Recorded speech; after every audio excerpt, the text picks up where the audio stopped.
Build a warm family. With these words, my wife left this world. After losing my beloved, I became like a shell of a person.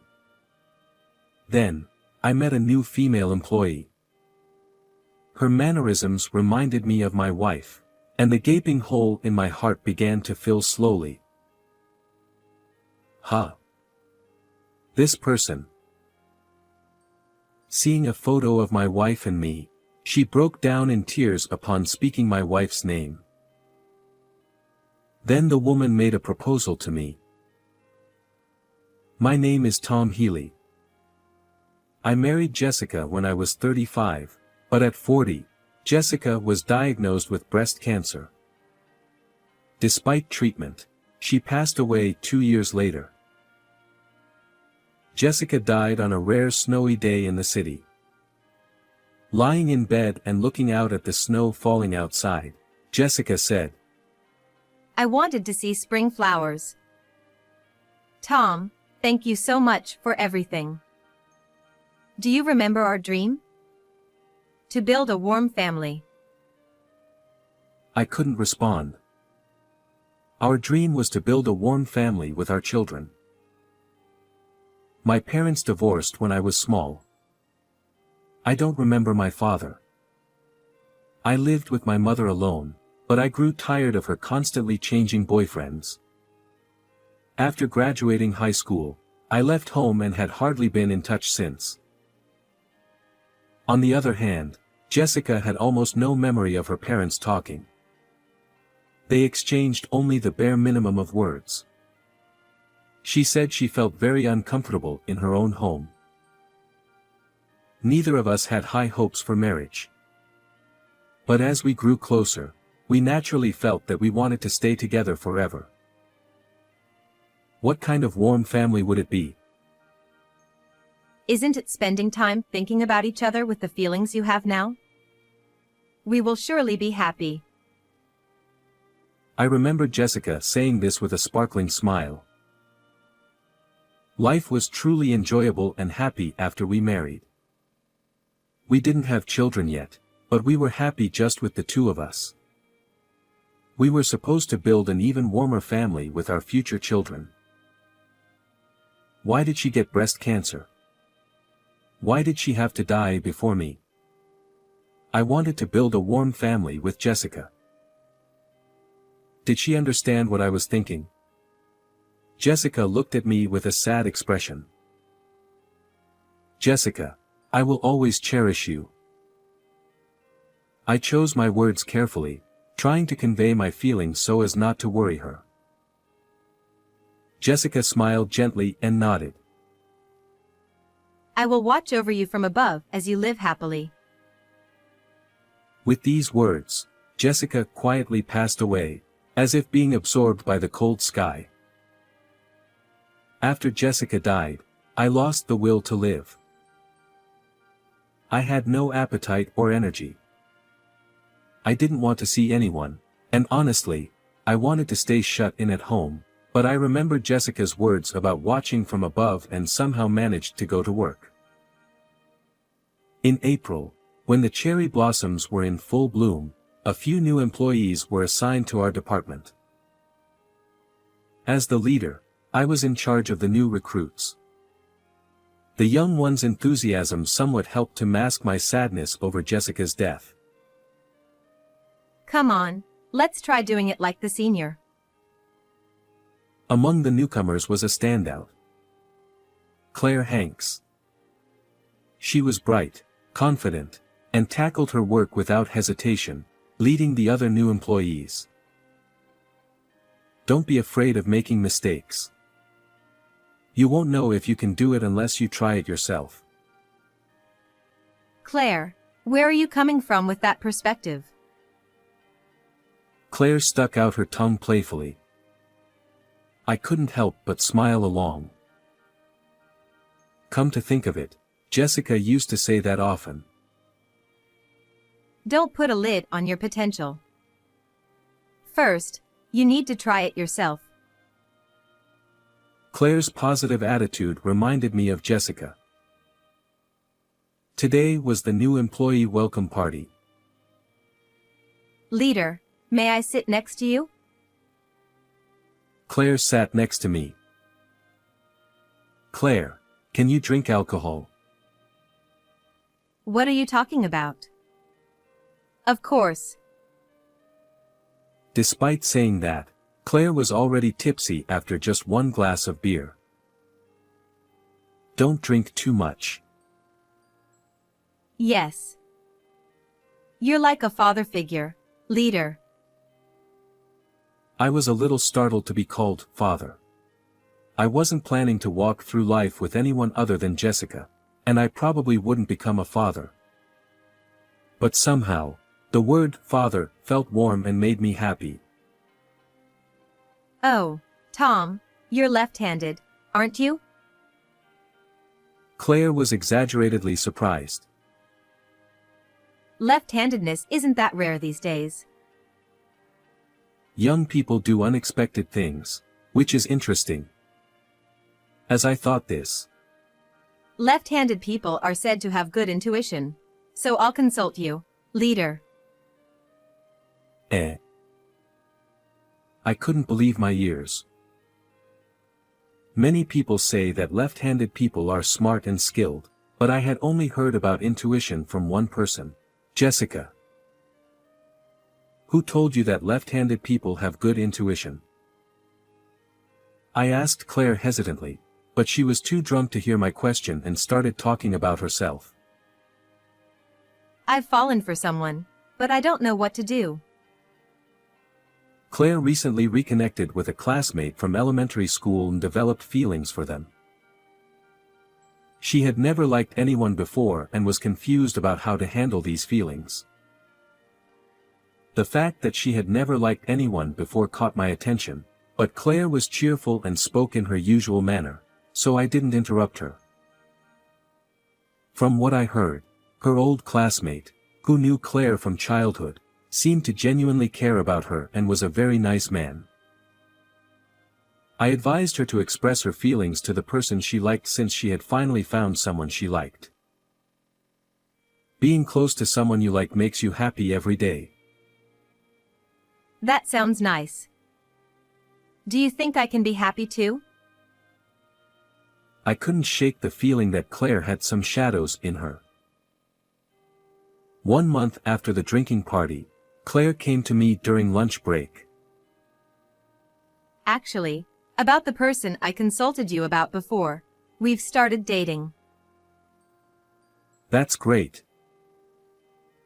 Her beaming smile made me happy too. So, I have a favor to ask of you. Claire wanted to have a meal with her boyfriend and me. Me too. It was to thank me for helping her start dating. Apparently, she had already gotten her boyfriend's approval. If he said it was okay, then it should be fine. I was home alone anyway, and being with young people gave me energy, so I gladly agreed to meet with them. He was exactly as I had intuitively sensed, thoughtful of Claire and left a very good impression. The young man was very friendly. As we talked about various things, we discovered that we both shared a love for fishing. Since the passing of someone dear, I hadn't felt like going fishing, but the conversation led to us deciding to go fishing together as a trio. Both the young man and Claire grew fond of me, and before I knew it, I became close to both of them, even going out and drinking together with the young man. The two of them began to fill the void in my heart. Before long, these two became important to me. 2 years later, one day during lunch, while I was leisurely gazing at the sky from an outdoor bench, someone approached me. We're getting married. Oh, congratulations. I was surprised by the sudden news, but seeing how happy Claire looked, I couldn't help but recall the sight of someone else in a wedding dress. Is Claire going to wear a pure white wedding dress too? Even though Claire wasn't my actual daughter, I felt an emotional connection. Noticing my silence, Claire began speaking rapidly. She talked about how they recently visited a wedding venue, how the sample meal was so delicious she almost fell off her chair, and how she would soon be trying on dresses. What color of dress do you think would suit me? My wife wore 2 dresses, a pure white wedding dress and a pink one. My wife loved cherry blossoms. I suddenly remembered that I still had some photos on my phone. Searching through the photo album filled with the radiant smile of my wife, I found the wedding pictures and showed them to Claire. Huh? This person. Jessica? Upon seeing the picture of my wife and me, Claire mentioned my wife's name and broke down in tears. Did you know Jessica? Claire nodded repeatedly as she wiped her tears. She was my mentor. So, you were her husband. Claire began to excitedly share her relationship with my wife, her tone revealing the deep affection she had for her. Claire's father had been mostly absent from her life since she was young, and her frail mother had passed away when Claire was in the 3rd grade. Her father, indifferent to his daughter, left Claire to live with her paternal grandmother. But when Claire was in her 2nd year of middle school, her grandmother died in an accident. Claire said she deeply resented her father, who didn't even attend the funeral. Becoming completely alone, Claire was placed in a facility, where she began to spiral out of control. One day, while she was skipping class and wandering near the school gates, the school nurse, Jessica, called out to her. Since you came all the way to school, why don't you at least have lunch? Jessica took Claire to the nurse's office.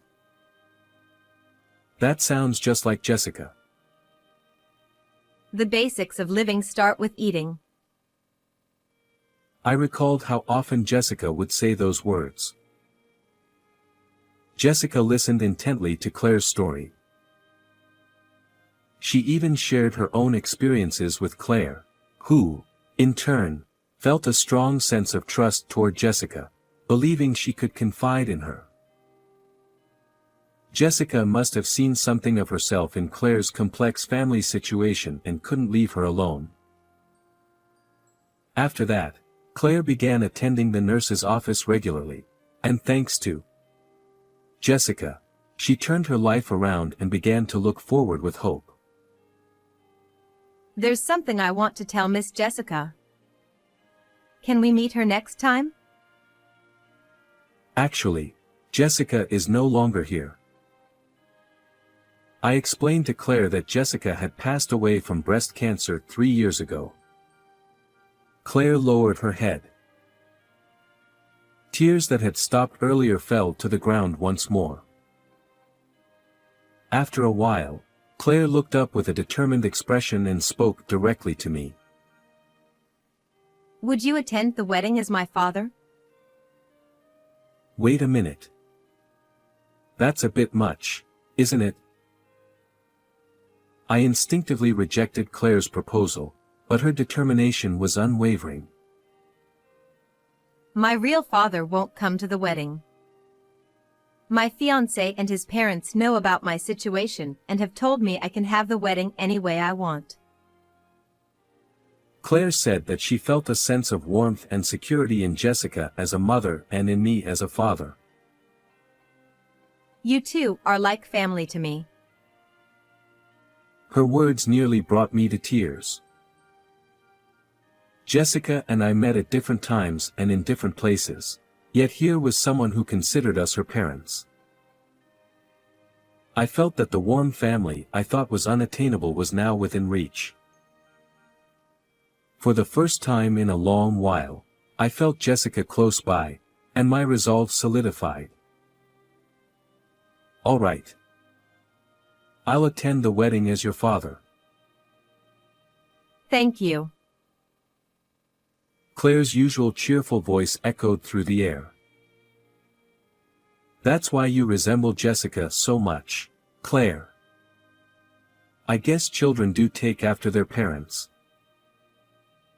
Huh? Claire turned around, but I shook my head. It's nothing, I said with a smile. On the day of the wedding, I found myself dressed in a morning coat I never thought I would wear, and my nerves quickly heightened. His parents seemed to have heard about me from the couple and accepted me without hesitation. Please take care of her for a long time. Hearing those words from his parents, I felt genuinely relieved that Claire had married such a wonderful person. Dad. Claire's words made me turn around. Wearing a pure white wedding dress, she looked at me with a shy smile. You look absolutely stunning. Tears welled up in my eyes. Dad, I'm counting on you today. Claire's radiant smile overlapped with Jessica's. During the ceremony, watching Claire so full of happiness, I felt as if I were in a dream. The newlyweds were too busy to enjoy the delicious-looking food. Claire will probably lament later about how she couldn't eat. I thought as I watched them with a smile. Then, after the outfit change, they reappeared. The doors opened to the sound of sparkling music. Oh. I quickly opened my phone. That's the same dress Jessica wore. Claire was wearing a pink dress adorned with scattered cherry blossom petals. The dress was accented with green lace ribbons in places, and both Jessica and I had fallen in love with it at first sight. There was no doubt. Tears streamed down my face, blurring my view of Claire in her beautiful dress. Claire looked at me and smiled warmly. As the ceremony neared its end, the host spoke. Next, the bride would like to express her gratitude to everyone. The room dimmed. Thank you so much for gathering here today to celebrate with us. In her usual bright and clear voice, Claire began to speak, looking directly at each person in the room.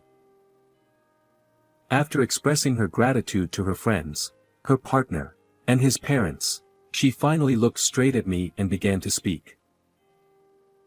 My mother passed away when I was very young, and my father disappeared. The grandmother who raised me is also no longer with us.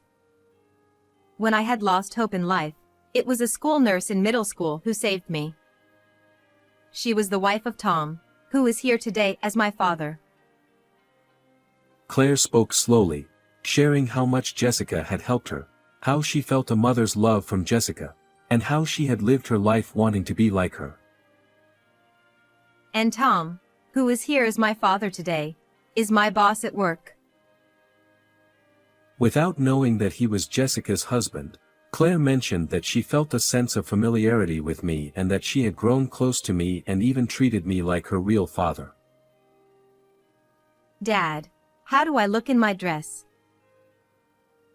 Claire asked me. The staff handed me a microphone. You look absolutely beautiful. I'm sure Jessica is very happy too. Jessica passed away in February when it was snowing. She loved cherry blossoms, and she was very sad that she wouldn't see them bloom again. Claire, I hope you and your husband will celebrate many springs together.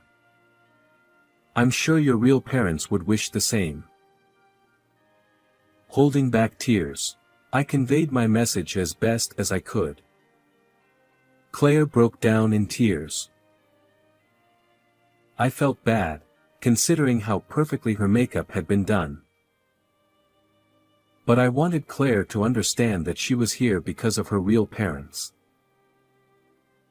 I wanted her to realize this at such a significant moment in her life.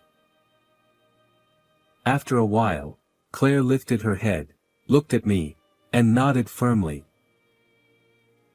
Even though I am who I am, I will do my best to be someone you can continue to think of as a father.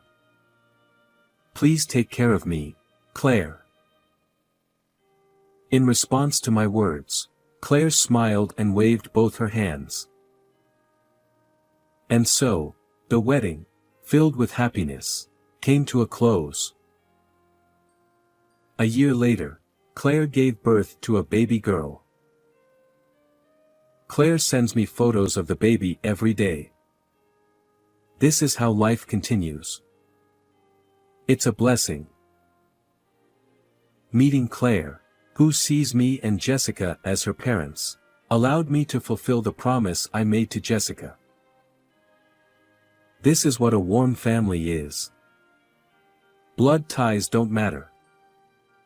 It's the love, the desire to cherish each other, and the wish to walk together that envelopes everyone and creates a warm family.